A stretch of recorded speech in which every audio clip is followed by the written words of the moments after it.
Epístola de Tiago, capítulo 1, versículos 5 ao 8. Amém?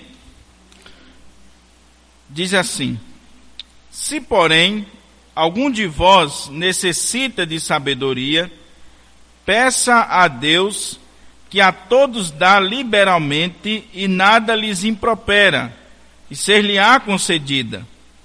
Peça, porém, com fé, em nada duvidando, pois o que duvida é semelhante à onda do mar, impelida e agitada pelo vento. Não suponha esse homem que alcançará do Senhor alguma coisa. Homem de ânimo dobre, inconstante em todos os seus caminhos. Vamos orar ao Senhor. Amado Deus, soberano Pai que está nos céus, Tua palavra encontra-se aberta diante de nós e mais uma vez temos o privilégio de estudar esse texto sagrado, a carta de Tiago. Ó Deus, que o Teu Espírito Santo possa estar abrindo a porta à palavra, possa estar trazendo luz, discernimento, lucidez para cada um de nós. Em nome de Jesus, amém. Amém. Meus irmãos, o tema do nosso estudo hoje, baseado nesses versos 5 ao 8, é pedindo a Deus sabedoria. Foi esse o tema que nós colocamos. É importante destacar que nestes versos que acabamos de ler, Tiago continua falando do tema das provações.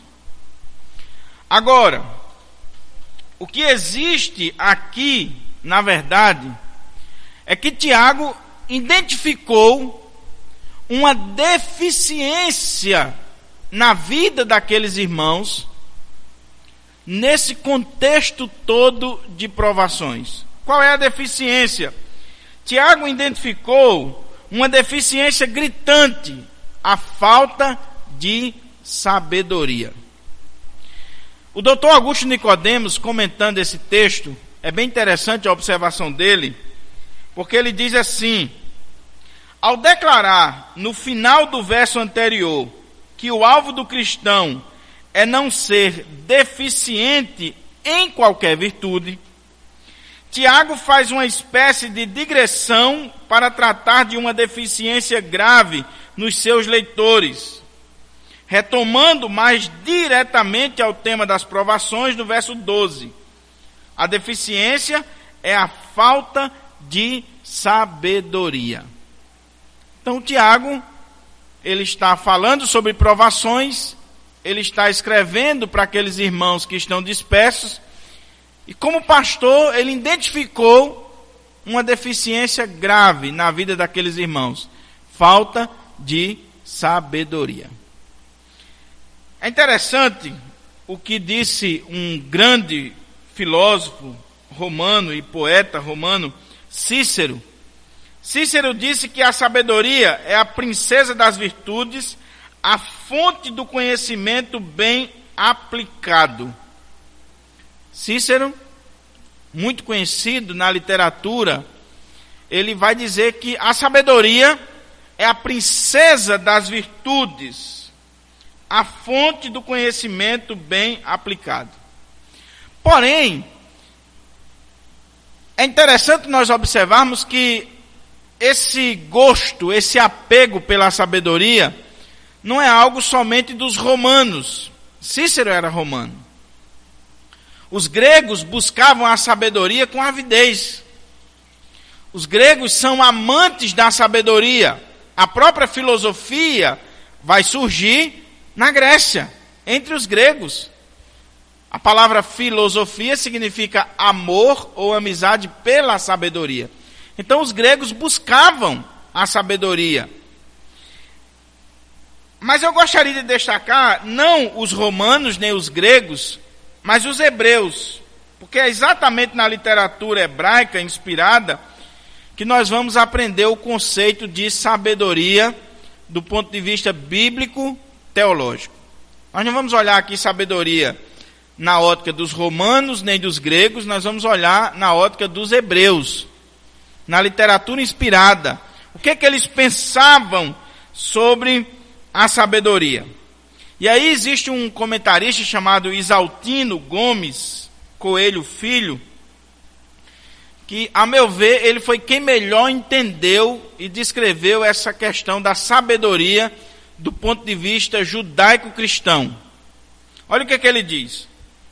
A sabedoria era a forma de conhecimento mais apreciada entre os hebreus. Livros como os de Provérbios, Eclesiastes, Jó, Sabedoria e Eclesiástico, não temos os dois últimos como inspirado, bem assim os judeus não o consideravam, embora os respeitassem, eram tidos em alta conta. Ele fez a citação aqui de Provérbios, Eclesiastes e Jó, e ele cita um livro chamado Sabedoria e Eclesiástico, que não faz parte da nossa Bíblia, é um livro apócrifo, na Bíblia hebraica também, porém, como se tratava de uma literatura sapiencial, os judeus tinham como estima, não tinham como livro inspirado, mas como um livro que deveria ser lido. Eram livros que apresentavam os princípios divinos para uma vida ajustada. E viver corretamente era uma das grandes aspirações dos homens piedosos de Israel. A sabedoria é a coisa principal.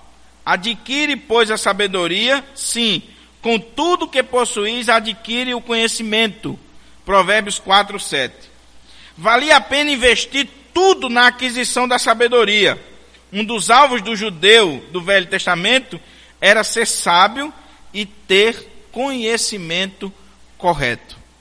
Então veja que Cícero, um romano, vai dizer, olha, a sabedoria é a princesa das virtudes, a fonte do conhecimento aplicado. Os gregos amavam tanto a sabedoria a ponto de criar a filosofia, e os judeus, eles também amavam. Eles valorizavam a literatura sapiencial, a literatura que tinha como base a sabedoria. O Esber, falando sobre essa questão da sabedoria, e já caminhando para entrarmos no texto, ele diz assim: por que a sabedoria é necessária ao passarmos por tribulações? Você já parou para pensar? Por que é que Tiago, ele para aqui um pouquinho para falar sobre sabedoria, quando o ponto principal dele é provação? O que sabedoria e provação tem a ver? Então o Esbe diz, porque a sabedoria é necessária ao passar por tribulações? Por que não pedir força, graça ou mesmo livramento? Seria o mais lógico, né? Ao invés de eu pedir sabedoria na hora da prova, eu deveria pedir força, graça a Deus, para que Deus me livrasse das provações. Aí o Esbe diz, por um motivo, a fim de não desperdiçar as oportunidades que Deus concede-nos de amadurecermos. Tiago está falando de sabedoria num contexto de provação por causa deste motivo. Para que a gente possa, na hora da provação, não desperdiçarmos a oportunidade de amadurecermos com elas. E somente com sabedoria nós teremos isso. A sabedoria ajuda a entender como usar essas circunstâncias para o nosso bem e para a glória de Deus. Então é esse o motivo que Tiago, ele faz uma digressão para falar sobre sabedoria no contexto de provas. Então vamos, irmãos, à luz do texto sagrado, considerar aqui algumas lições sobre sabedoria, e eu espero em Deus que Deus nos conceda graça, misericórdia, para a gente compreender a sua palavra. Primeira coisa, olha aí para o texto bíblico, e vamos ver o primeiro ponto. Em primeiro lugar, Tiago está falando sobre a necessidade da sabedoria. Olha o que ele diz aí. Se, porém, algum de vós necessita de sabedoria. Esse é o primeiro ponto. Tiago está falando sobre a necessidade de sabedoria. Quando Tiago diz aí, se porém algum de vós necessita de sabedoria, essa expressãozinha aí, se, ela é importante, porque na língua grega, ela não indica uma possibilidade, como podemos entender no português. Você está lendo o texto aí na língua portuguesa, e ele diz assim, se porém algum de vós necessita de sabedoria, então, pode ser que a gente entenda o seguinte, Tiago está falando aqui de uma possibilidade, não de um fato, né? Os professores de português podem me corrigir aí. Porém, isso. Aqueles irmãos, de fato, precisavam de sabedoria. É interessante que, na língua grega, aqui não indica uma possibilidade, está falando de um fato. Tá certo? Simon Kistemaker, falando sobre essa verdade aqui, ele diz o seguinte, a oração, se algum de vocês necessita de sabedoria, é a primeira parte de uma declaração fatual numa frase condicional. O autor está dizendo ao leitor, sei que você não vai admitir, mas você necessita de sabedoria. O ser humano é por natureza independente, quer resolver seus próprios problemas e tomar suas próprias decisões. É preciso que o ser humano supere o orgulho para admitir que ele precisa de sabedoria. Então essa é uma coisa que eu quero que os irmãos notem. Embora o texto no português dê a ideia de uma possibilidade, no texto grego, Tiago está falando de um fato. Aqueles irmãos precisavam de sabedoria, sim. Agora, Tiago, como um pastor, ele está indo com muita delicadeza. Ele está amaciando o terreno. Porque se Tiago chegasse e dissesse assim, vocês precisam de sabedoria, vocês estão agindo com insensatez, se Tiago chegasse acusando, o povo reprovaria logo. Então Tiago chega e levanta uma questão para aqueles irmãos, quando na verdade aqueles irmãos sabiam que precisavam de sabedoria. Tá certo? Dr. Augusto Nicodemos tem um comentário muito bom sobre esse texto. Ele segue a mesma linha de Simon Kistemaker e ele diz que a maneira como Tiago constrói a frase, se algum de vós necessita de sabedoria, mostra que ele supõe que esse fato seja verdadeiro. Ele não está apenas ventilando uma hipótese. Ele sabe que seus leitores realmente são deficientes nesta área. Essa percepção aqui, meus irmãos, ela só dá para termos quando nós olhamos o texto grego. Tá certo? Que a nossa tradução, nesse ponto aí, fica difícil. Mas quando você vê o texto grego, embora a frase seja uma condicional, a partícula grega, que foi traduzida por si, ela vai tornar essa frase condicional em um fato. Tá certo? A partícula que vem antes. Então, por isso que todos os comentaristas chegam à mesma conclusão. Tiago não tem dúvida, aquela igreja precisava de sabedoria. Aí eu destaco aqui, à luz do texto, pelo menos 3 coisas fundamentais. Vamos olhar aqui para você ver. Primeiro, o quadro que Tiago está pintando em relação à nossa necessidade de sabedoria é como se fosse a necessidade que temos de alimento diário. Essa palavra aí, necessidade, vem do mesmo contexto de quando alguém necessita do alimento diário. Você não tem que se alimentar 3 vezes ao dia, no mínimo. Tem alguns que comem mais. Do mesmo jeito que você tem necessidade de alimento, você tem necessidade imperativa de sabedoria. Segundo, todos nós precisamos de sabedoria para dirigir com eficácia as várias áreas e setores da nossa vida. Casamento, finanças, todos nós precisamos. Terceiro, o próprio Tiago precisou de sabedoria. Se você ler o capítulo 15 de Atos, você vê que Tiago presidiu um dos mais importantes concílios da igreja, que foi o primeiro concílio de Jerusalém, quando se tratou da questão dos gentios.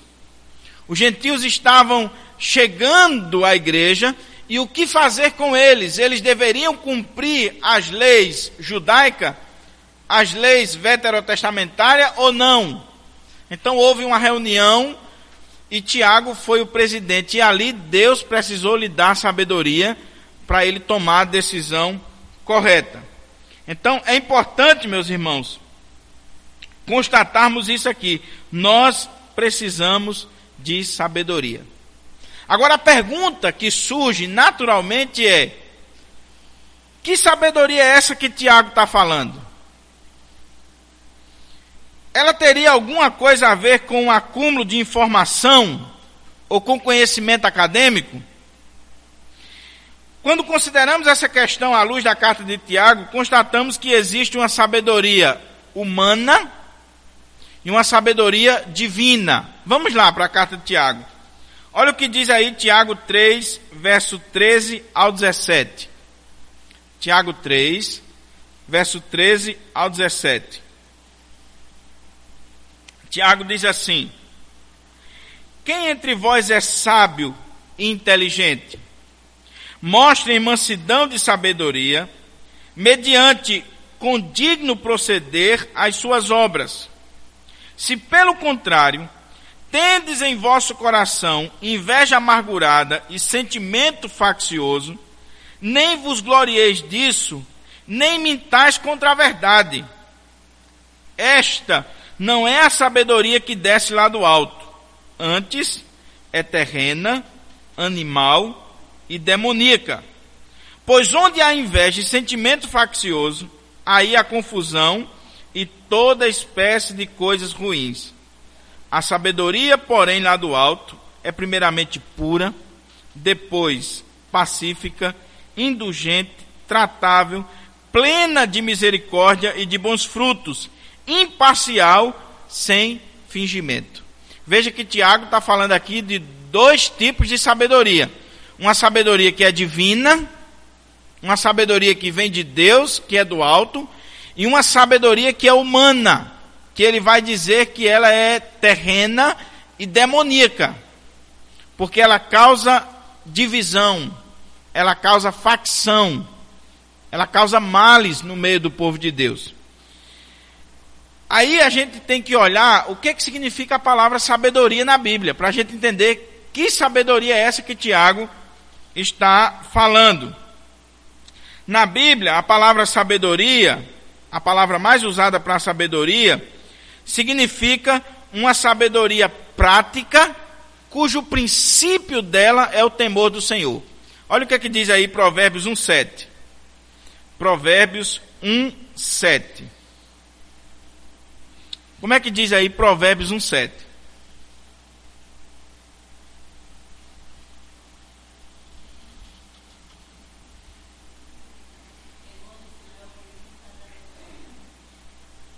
O temor do Senhor é o princípio da sabedoria. A palavra que é utilizada para sabedoria, na grande maioria das vezes que aparece na Bíblia, ela tem a ver com essa sabedoria, que é fruto desse temor a Deus e que se manifesta numa prática de vida, naquilo que eu vou viver no meu dia a dia. Tá certo? William Barclay, ele diz o seguinte sobre essa sabedoria prática, essa sabedoria que é vivida no dia a dia. Ela vem de Deus e ela é fruto desse temor que eu tenho a Deus. Ele diz o seguinte: uma coisa se destaca aqui. Para Tiago, mestre cristão de formação judia, a sabedoria é algo prático. Não é especulação filosófica, nem conhecimento intelectual. A sabedoria é sabedoria para a vida. Os estoicos definiam a sabedoria como o conhecimento das coisas humanas e divinas. Mas Hobbes define esta sabedoria cristã como a suprema e divina qualidade da alma, mediante a qual o homem conhece e pratica a justiça. Outro comentarista chamado Roth, ele diz o seguinte: por outro lado, define-a como esse dote do coração e da mente que é necessária para a reta condução da vida. Na vida cristã há, é óbvio, conhecimento das coisas profundas de Deus. Há, naturalmente, a busca e a meta da mente inquisitiva. Mas, além de tudo isto, a sabedoria cristã é essencialmente prática. É o conhecimento transformado em ação em todas as decisões e relações pessoais da vida cotidiana. O que é sabedoria na Bíblia? Sabedoria na Bíblia é quando você pega o conhecimento de Deus, revelado na sua palavra, esse conhecimento que surge em você a partir do temor que você tem a Deus, e você começa a viver sua vida em função disso. Você toma as suas decisões baseado no temor que você tem a Deus. Você toma as suas decisões de acordo com a luz que Deus lhe dá. Isso é sabedoria. Tá certo? Agora, o pastor Hernandes Dias Lopes, no seu livro, comentando Tiago, ele diz o seguinte: sabedoria é olhar para a vida com o olhar de Deus. Isso aqui é fantástico. Sabedoria é você olhar para a vida com o olhar de Deus. Como é que eu vou agir nessa causa? Como é que eu vou tomar essa decisão? O que é que eu vou fazer aqui? Aí eu paro e eu olho para aquilo ali de acordo com o olhar de Deus, de acordo com a vontade de Deus, com a direção de Deus, com aquilo que Deus vai me falar, vai me revelar.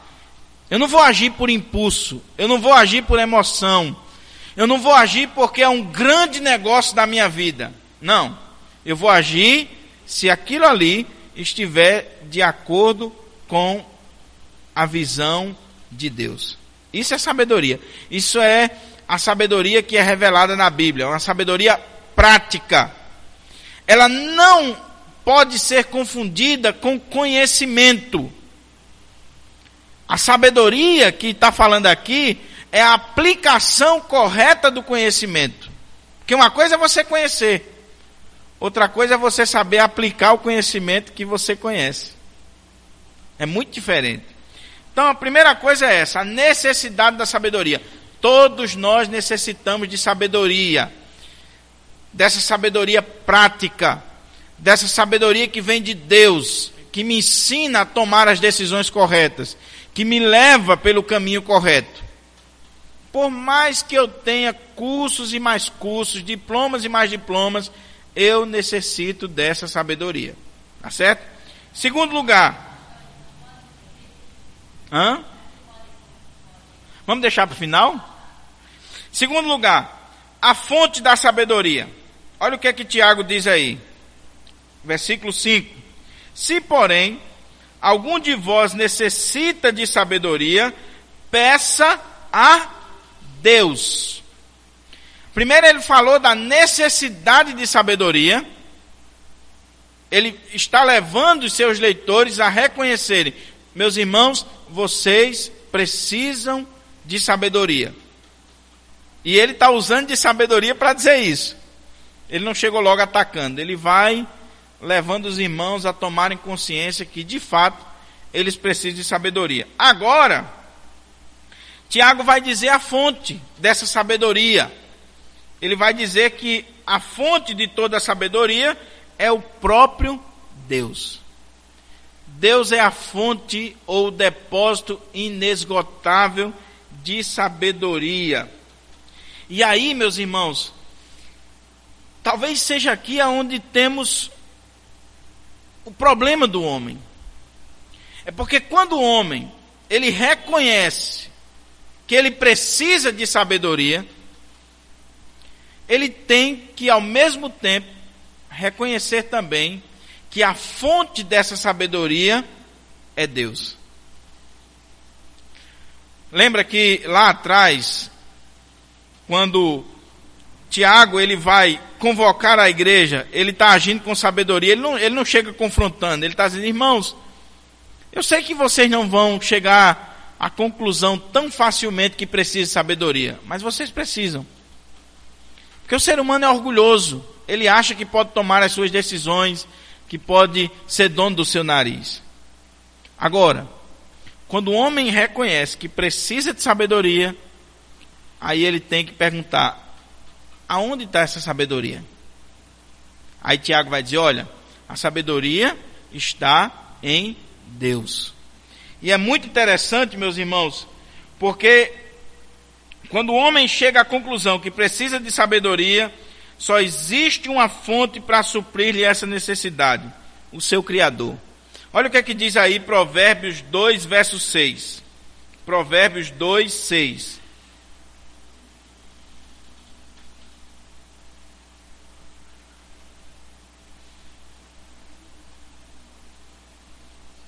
O escritor de Provérbios diz o seguinte: porque o Senhor dá a sabedoria, e da sua boca vem a inteligência e o entendimento. Aqui está a fonte. A sabedoria vem do Senhor. É Ele que dá. E aí, meus irmãos, é maravilhoso a gente ver isso.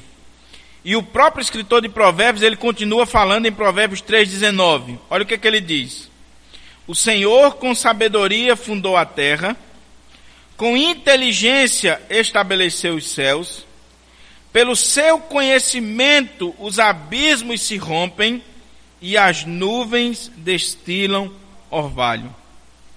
A sabedoria é uma virtude divina, é um patrimônio que pertence única e exclusivamente a Deus.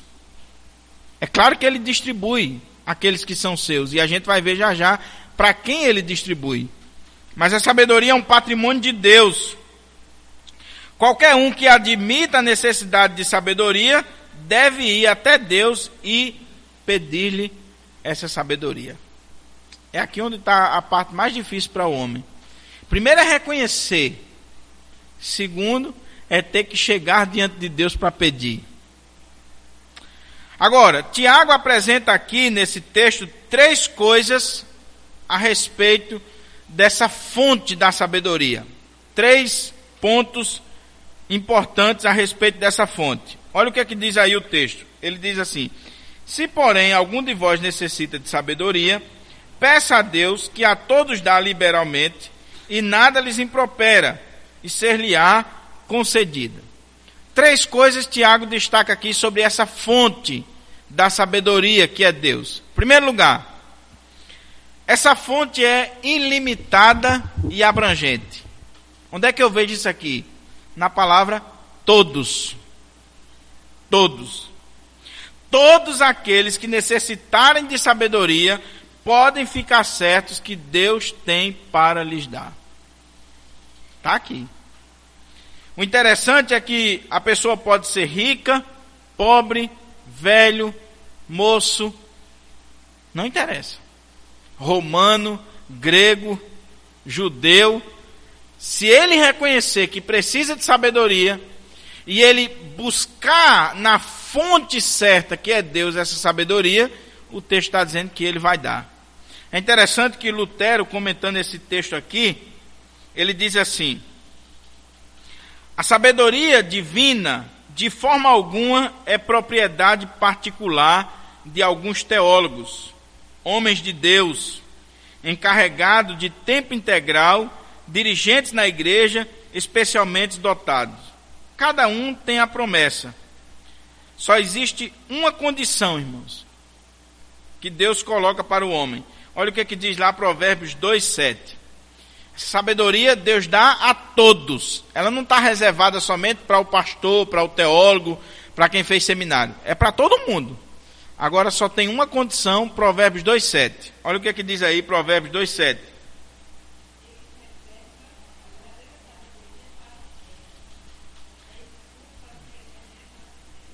Deus reserva a sua sabedoria para os retos. A condição é somente essa.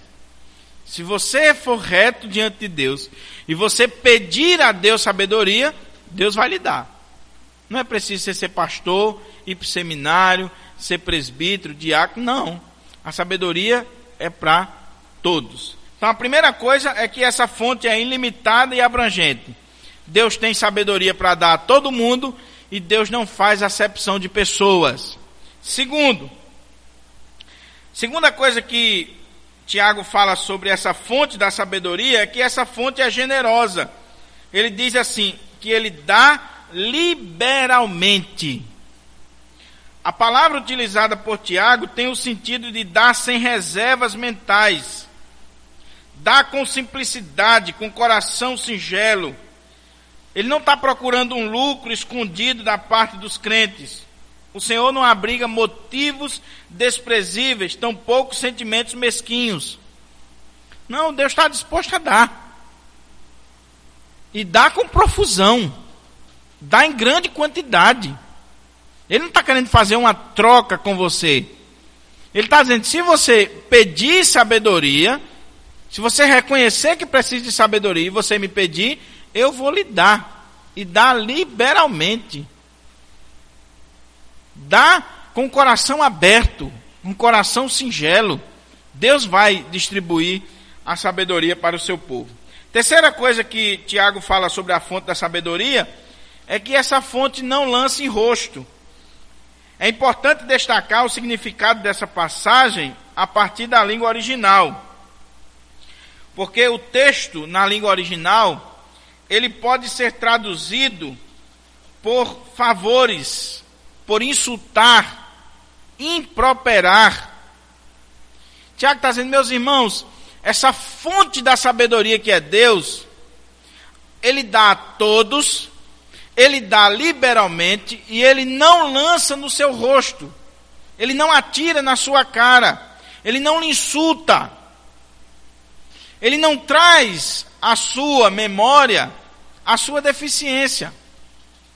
E aí o doutor Augusto Nicodemos, comentando esse ponto, ele diz uma coisa interessante. Ele diz assim, Tiago está dizendo que Deus, ao nos conceder sabedoria, não a faz acompanhar de impropérios e censuras, como acontece frequentemente entre os homens, que ao fazer um benefício a alguém, aproveitam para jogar na cara. O texto original, ele dá essa ideia de algo que é jogado na cara do outro. Ou reclamar daquele que pede. Deus, ao contrário disso, não somente dá a sabedoria liberalmente, como também não nos censura por termos falta dela. Não joga na cara a nossa deficiência. É maravilhoso saber disso, irmãos. Aquela igreja estava sendo ensinada por Tiago, dizendo assim, meus irmãos, reconheço que vocês precisam de sabedoria, e essa sabedoria vai estar em Deus, Ele é a fonte, e quando vocês chegarem diante dEle, que pedir sabedoria, Ele vai dar, não interessa a sua condição, se você é rico ou pobre, se você é clérigo ou leigo, o que interessa é que você foi na fonte certa. E outra coisa, Ele vai dar liberalmente, de coração aberto, e não vai jogar no seu rosto a sua deficiência. Deus não vai dizer assim, olha aqui, eu estou lhe dando, viu? Por isso, por isso e por isso. Geralmente o ser humano é assim. Quando ajuda o outro, ele joga na cara do outro a deficiência, a dificuldade, o problema do outro. Deus não. Deus sabe que você precisa de sabedoria. Ele lhe dá sabedoria quando você pede, e Ele não vai dizer na sua cara, dizer assim, olha, você é um insensato, você é tolo, eu estou lhe ajudando. Lá no seminário tinha um camarada muito bom de grego e hebraico, e quando ele ajudava os outros alunos a fazerem algum trabalho, ele dizia assim: olha, você quando chegar lá diante da professora, você diga quem foi que lhe ajudou. Você diga. E se o cara não dissesse, ele vinha e fazia vergonha. Ah, quem ajudou a fazer o trabalho dele foi eu. Lançando no rosto um bem que havia feito. Deus não é assim. O coração de Deus é um coração amoroso, misericordioso. Deus lhe dá sabedoria e Deus não vai lançar na sua cara. Deus não vai lhe improperar. Então, primeiro Tiago fala sobre a necessidade da sabedoria. Depois ele fala sobre a fonte. Terceiro, nós teremos 4 pontos. Terceiro, os meios para alcançarmos a sabedoria. Olha o que diz o texto aí.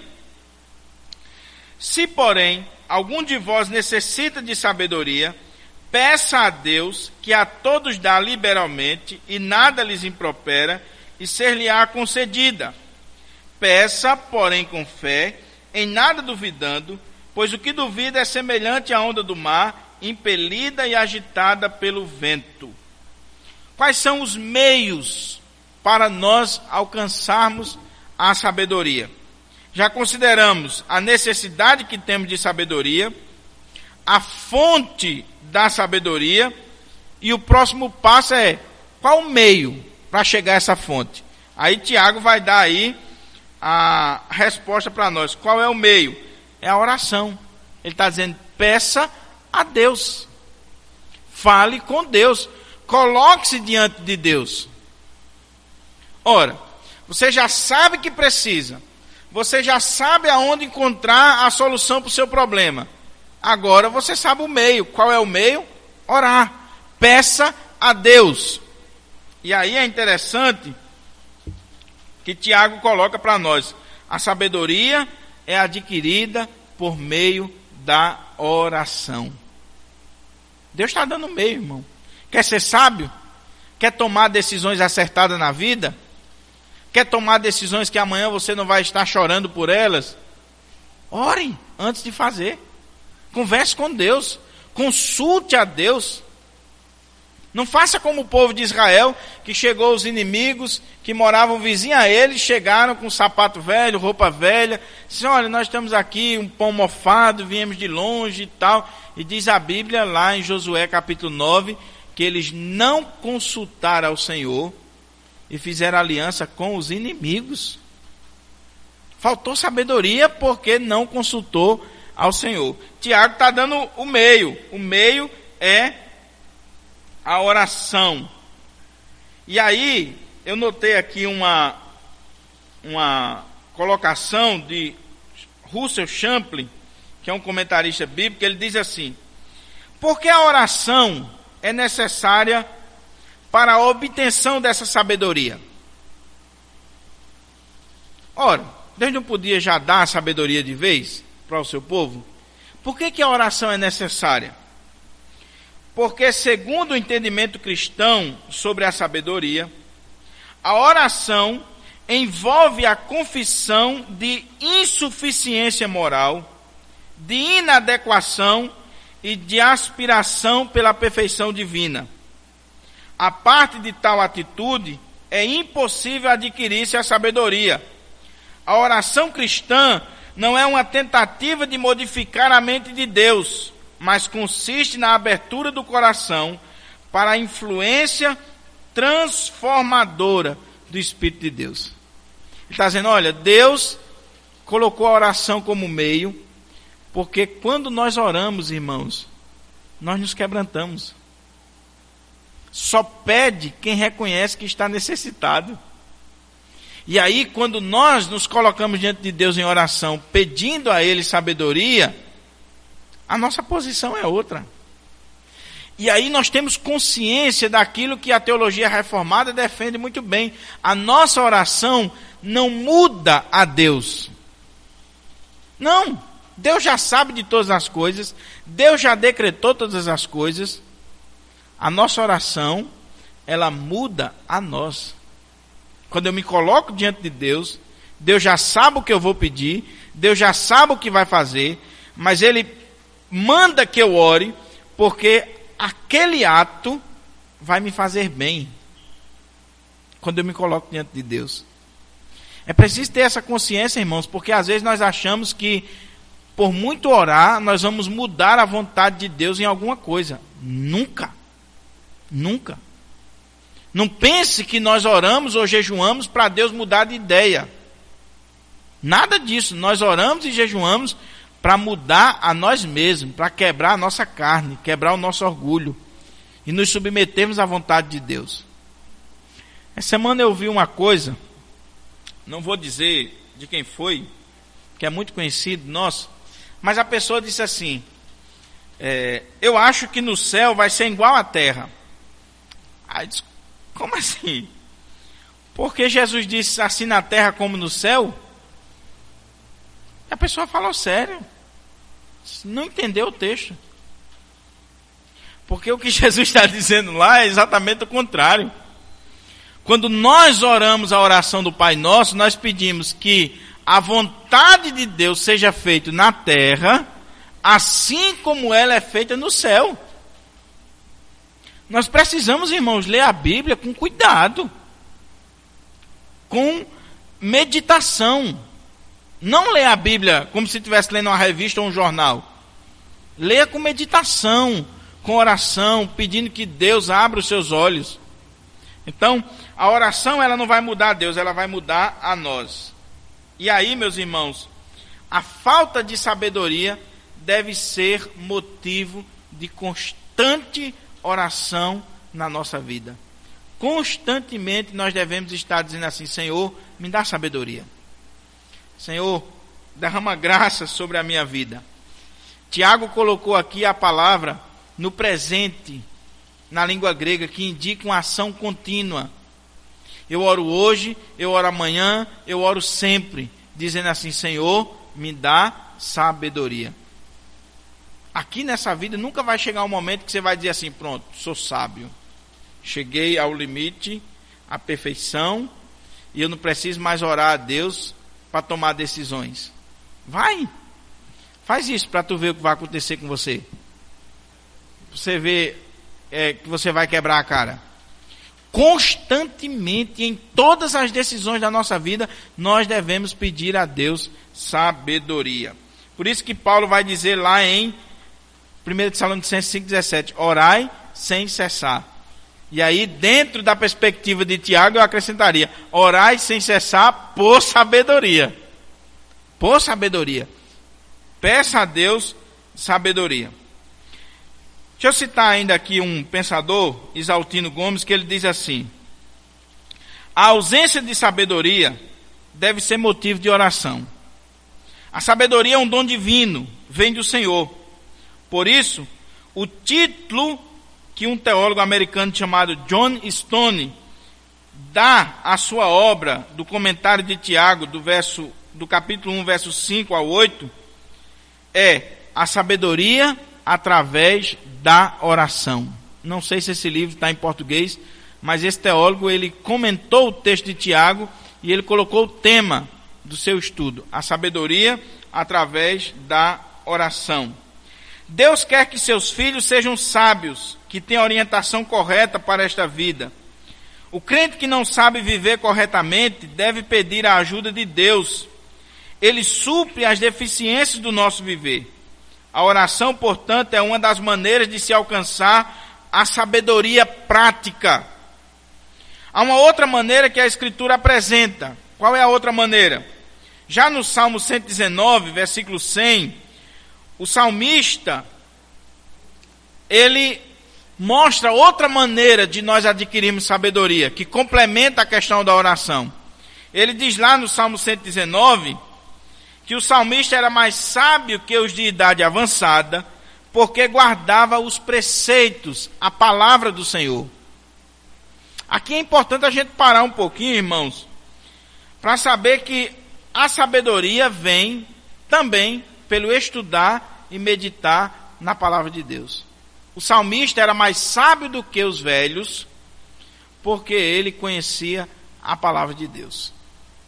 Isso aqui é bom porque às vezes existe um preconceito na igreja, os mais velhos em relação aos mais novos e vice-versa. Os mais novos olham para os mais velhos, olham para os mais novos, dizendo assim: ah, imaturo, não sabe de nada. Quem é pastor novo sofre com isso. Isso aí a gente já escuta no seminário e quando a gente chega na igreja principalmente. Não, o pastor é novo, é um menino, está começando.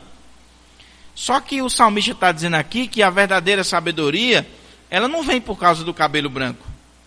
Ela vem como fruto da oração e da meditação na palavra de Deus.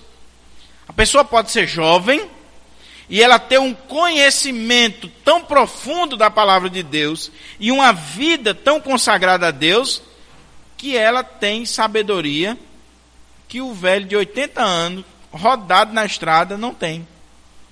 Por quê? Porque existe uma diferença. O jovem está buscando na fonte, que é Deus. O velho está agindo pela experiência. Irmãos, não tem nada mais perigoso na igreja do que nós agirmos pela experiência.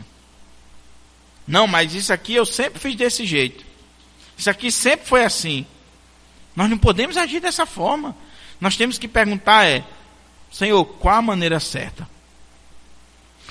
Quando Paulo diz lá na carta a Timóteo que os presbíteros, os pastores não poderiam ser neófitos, não poderiam ser novos, ali não é novo na idade, ali é novo na fé.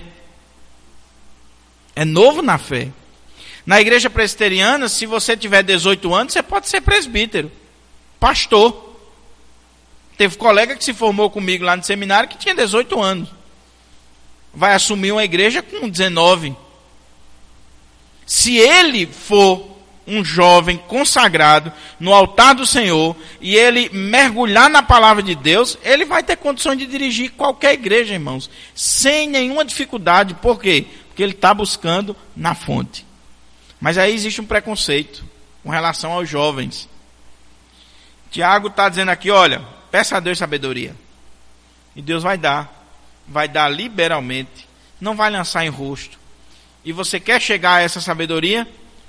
É através da oração, é através da palavra. Ah, irmão, se nós orássemos mais e lêssemos mais a palavra, nós não diríamos determinadas coisas, nós não faríamos, nós teríamos menos problemas na igreja. Então, em quarto lugar, para a gente terminar e abrir espaço para as perguntas. Quais são os impedimentos a uma vida ou a oração por sabedoria? Olha o que é que diz aí o verso 6 ao 8. Peça, porém, com fé, em nada duvidando, pois o que duvida é semelhante à onda do mar, impelida e agitada pelo vento. Não supõe esse homem que alcançará do Senhor alguma coisa. Homem de ânimo dobre, inconstante em todos os seus caminhos. Tiago conclui o seu argumento em relação à oração por sabedoria, falando agora dos impedimentos, dos entraves que pode ter. Assim, pastor, mas eu oro tanto a Deus por sabedoria, eu leio tanta palavra, e o que está acontecendo comigo? Que eu só quebro a cara, que eu só faço besteira. Então, Tiago está falando sobre isso. Segundo ele, é preciso termos fé. Não é só orar, é preciso ter fé. E aí, meus irmãos, observe essa questão da fé. Em primeiro lugar, o crente deve pedir com fé, isto é, num contexto de confiança. Já viu aquela pessoa que ela vai pedir a Deus alguma coisa e já vai crendo que não vai acontecer? Pastor, ora por mim, mas eu sei que não vai dar certo não. Então tá bom, mesmo. Fica aí que eu não vou mais orar, né? Fé aqui não é mero conhecimento intelectual, como está lá no capítulo 2, verso 19, que é um simples conhecimento intelectual. Tiago não acha que basta a pessoa dar assentimento intelectual a uma doutrina para receber a bênção. Deus dará aos crentes que lhe pedirem, o que lhe pedirem, portanto o Senhor lhe dará sabedoria se lhe pedirem. Essa é a doutrina, né? Deus vai dar a quem pedir. Então eu compreendi a doutrina, entendi intelectualmente, Pronto, eu peço e Deus dá. Não é simplesmente entender intelectualmente o meio.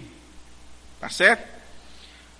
Portanto, tampouco ele está se referindo à fé como um sentimento emocional, que é outra interpretação desse texto. E se as pessoas puderem continuar sentindo que Deus vai verdadeiramente conceder-lhes sabedoria, eles receberão. É certo que essa forma, porque Tiago tem sido interpretado pelos comentaristas modernos, tanto da religião popular como dos tempos antigos. Contudo, Tiago não está tentando incentivar os crentes a enfiar suas dúvidas nas profundezas do coração, enquanto fazem ressoar um sentimento emocional de certeza. Pensa positivo, irmão, que Deus vai lhe dar. Olha, se mantenha firme, confia. Não é essa fé emocional que Tiago está falando, tá certo? Tiago incentiva-os a ser fiéis. Fé para Tiago é fidelidade absoluta a Deus, sem ambiguidade, uma confiança total em Deus, porque Ele é Deus. Portanto, a fé permanece descansando em Deus, a despeito da dúvida, e ela resiste à provação. Fé aqui é quando você vê que a coisa está dando errada, mas você diz assim, eu creio que vai dar certo, porque eu creio em Deus. Isso é fé. Não é aquele sentimento, não. Tá certo? Trata-se de uma confiança fervorosa em Deus, ou resistência ao lado de Deus, a despeito das circunstâncias externas. Devido a este fato, o oposto da fé é dúvida. Por isso que Tiago vai dizer, olha, peça com fé, não duvidando. Porque se eu peço, se eu digo que tenho fé porque o vento está a meu favor, isso não é fé. Até o incrédulo tem a fé desse jeito. Agora, fé é quando o vento está contrário e eu continuo crendo que vai dar certo, porque, como diz Paulo, eu sei em quem tenho crido. Eu sei em quem tenho crido, eu sei que Ele é poderoso para guardar a minha vida. Então é essa fé que Tiago está falando aqui. E aí, meus irmãos, quando o homem não manifesta essa fé, Tiago vai usar dois exemplos para a vida dele. Olha o que Tiago vai dizer aí. Tiago vai dizer que ele é semelhante às ondas do mar, impelidas e agitadas pelo vento, e ele é um homem de ânimo dobre. Duas figuras que chamam a atenção. Primeiro ele compara as ondas, depois ele diz que esse homem que duvida, que não tem fé, é um homem de ânimo dobre. A primeira cena, os estudiosos entendem que Tiago tirou da sua experiência de vida, as ondas. Tiago morava em Nazaré, que ficava a 30 quilômetros do mar. Então Tiago via as ondas batendo, e ele, constantemente passando por ali, ele foi refletindo, analisando. E ele disse assim, puxa vida, assim como essas ondas, é o homem que não tem fé. Ele é instável. Ele é um bate e volta. A pessoa que não tem fé, ela é igual à onda do mar, impelida e agitada pelo vento. É arrastado para lá e para cá, confia em Deus por um instante, depois está novamente cheio de desconfiança. Afinal, não estou ganhando nada. Lutero afirmou que quem duvida se assemelha a um mendigo que por um momento estende sua vasilha e de imediato torna a recolhê-la por medo de, afinal, nada receber. Afinal, não se recebe nada assim. Imagina um mendigo que está lá sentado, ele coloca a vasilha e tira. Ele vai e volta. Ele não tem fé, ele duvida. Ele não crê que vai receber alguma coisa. É essa a imagem que Tiago está utilizando. Já viu aquela pessoa que tem hora que está crente que é uma bênção? É fogo puro, irmão. Canta, chora, pula. É uma bênção. Aí tem hora que você passa pelo irmão, ele não diz mais nem a paz do Senhor, ele diz passou. Né? Paz do Senhor, meu querido. Passou, passou. Cadê a fé? A fé foi embora. Né? A fé foi embora do irmão assim por causa de uma dor de cabeça. de um problema, de uma dificuldadezinha, acabou a fé. Tem dia que o irmão chega na igreja que no primeiro canto que ele já está dando glória a Deus e aleluia. Está cheio de fé. Aí tem outro dia que ele chega que pode cantar o hinário todinho, que ele não diz nem amém. Né? Como diz pastor Enoque, ele não diz nem a mãe. Então Tiago está dizendo, olha irmãos, o homem que duvida é semelhante à onda do mar, é instável. Não tem um ponto fixo. Será que a gente vê isso na igreja hoje? Só é o que a gente vê, irmãos. Pessoas abandonando a igreja por causa de picuinhas, de coisas pequenas. Pessoas abandonando a fé porque Deus não abriu uma porta de emprego, porque Deus não curou uma enfermidade, porque Deus não fez isso, não fez aquilo. Perdi a fé, pastor. Perdeu a fé, você nunca teve fé, né? A outra figura que ele usa é o homem de ânimo dobre. O que é um homem de ânimo dobre? Essa passagem aí, literalmente é uma pessoa de duas faces, ou de duas almas, ou que está olhando para dois lugares ao mesmo tempo.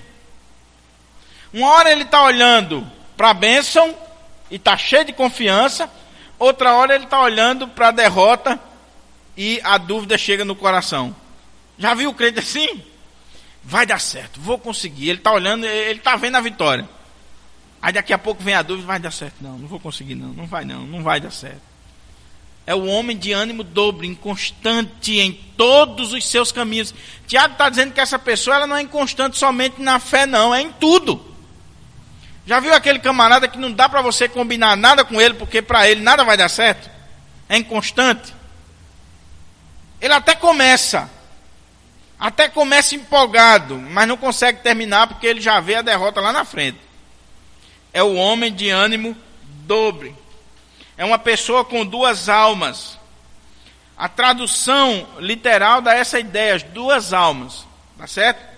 Quem duvida está, por um lado, voltando confiante a Deus, com toda a naturalidade, e em outro momento com desconfiança, distanciando-se de Deus. E aí, meus irmãos, é preciso que a gente tenha cuidado com esse ânimo dobre, essa inconstância. Para a gente terminar, Tiago está falando aqui dos impedimentos. Ele está dizendo é a falta de fé, ele está dizendo que é dúvida e inconstância. E aí, meus irmãos, ele dá uma palavra muito dura para nós. O que ele diz aí? Não supõe esse homem que alcançará do Senhor alguma coisa. Homem de ânimo dobre, inconstante em todos os seus caminhos. Cuidado, irmãos. Peça misericórdia a Deus para você não abrigar dúvida no seu coração, para você não ter um ânimo dobre, para você não ficar cocheando entre dois pensamentos, porque você não vai conseguir nada diante de Deus. Diante de Deus, somente aqueles que têm fé. A fé é o firme fundamento das coisas que nós esperamos. Nós não vemos, mas eu creio. Aí você diz assim, pastor, mas eu não tenho fé. Uns fé de mais, outros fé de menos. Eu não tenho fé. Como é que eu faço para ter fé? Olha aí o que diz Romanos 10, 17. O que diz Romanos 10, 17? Quem sabe de qual? Porque a fé... Não, Romanos 10, 17. A fé vem pelo ouvir, e o ouvir pela palavra de Deus. Quer ter fé, irmão? Deixa de ser preguiçoso, desliga a televisão, desliga lá o rádio, vai ler a tua Bíblia, que você vai alimentar a alma. Vai surgir a fé. Uma fé não emocional, uma fé não fruto das circunstâncias, mas uma fé solidificada em Deus, na palavra de Deus. O crente que lê a Bíblia, ele é um crente cheio de fé. Tá certo? Concluindo, algumas lições práticas para a gente concluir e fazer aqui as perguntas. Tá certo? Temos 15 minutos para as perguntas. Primeiro, devemos reconhecer nossa principal deficiência, a falta de sabedoria vinda de Deus. Temos muita cultura acadêmica, conhecimento experiencial, mas falta uma busca sincera pela sabedoria vinda do alto. Nós temos gente na igreja de uma cultura enciclopédica. O cara sabe de tudo, mas quando vai para a Bíblia, quando vai para as coisas de Deus, é analfabeto. E a liderança, irmãos, principalmente, ela não pode estar nesse nível. A liderança não pode ser expert no conhecimento secular e analfabeto das coisas de Deus. Tem que conhecer. O pastor, o presbítero, o diácono, tem que conhecer, tem que ter sabedoria vinda do alto. E ela vem como? Com oração e com palavra. Segundo lugar, temos desprezado o tesouro inesgotável de sabedoria que existe ao nosso dispor. Qual é esse tesouro? É Deus. A fonte que Tiago coloca para nós é o próprio Deus. Devemos ir direto a Ele. Direto a Ele. E aí nós vamos adquirir dele a sabedoria. Terceiro, não podemos esquecer que o principal meio para se adquirir essa sabedoria vinda do alto é a oração. É o principal. É oração e palavra. Porque também não adianta você ler a palavra se você não ora. Se você não pede a Deus para abrir o entendimento. Então por isso que a oração ela vem em primeiro lugar. E por último, peçamos misericórdia a Deus para que não tenhamos jamais uma mente dividida e um ânimo dobre. Porque se a gente tiver, meus irmãos, uma mente dividida, um ânimo dobre, aquilo que esse texto no original, uma pessoa de ânimo dobre é como um bêbado que está cambaleando. Já viu um bêbado no meio da rua tentando se equilibrar?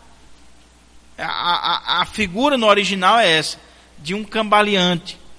Se nós formos assim, uma hora a gente está cheio de fé, outra hora a gente está triste, uma hora é crente demais, outra hora é mundano demais, uma hora é presbiteriano, outra hora é penteca. Se ficar nesse, não vai receber de Deus nada. Salomão, quando Deus chegou diante dele e disse: Salomão, peça aí o que você quiser. Eu fico pensando, irmão, se Deus fizesse essa pergunta para a igreja hoje, hein? Domingo à noite, a igreja presbiteriana do Pirangi, lotada. Lotada. Aí papai do céu aparecesse e dissesse assim: peça aí o que você quiser. Como nós somos tão influenciados pelo materialismo da pós-modernidade, talvez a gente ia pedir assim: eu quero uma casa boa. Eu quero o carro do ano, o Cobalt, né? Ah, eu quero uma viagem para Israel. Os Estados Unidos ninguém quer ir mais porque está a água tomando conta lá. Mas eu quero uma viagem para Israel. A gente iria pedir N coisas. Deus chegou para Salomão e disse: pede aí o que você quiser. Aí Salomão pensou e disse assim: eu quero que o Senhor me dê sabedoria para guiar esse grande povo. Aí Deus se alegrou. Deus disse: por que você não me pediu riqueza, nem vitória sobre os seus inimigos? Eu vou lhe conceder sabedoria, e além disso, vou lhe conceder riquezas, vitórias, você vai ser um grande homem. Meus irmãos, eu espero em nome de Jesus, que eu e você possa sair daqui essa noite dizendo assim: Senhor, me dá sabedoria. Me dá sabedoria para guiar a minha vida, me dá sabedoria para criar os meus filhos, me dá sabedoria para dirigir o meu trabalho, me dá sabedoria. Essa é a nossa oração hoje, em nome de Jesus. Tá bom?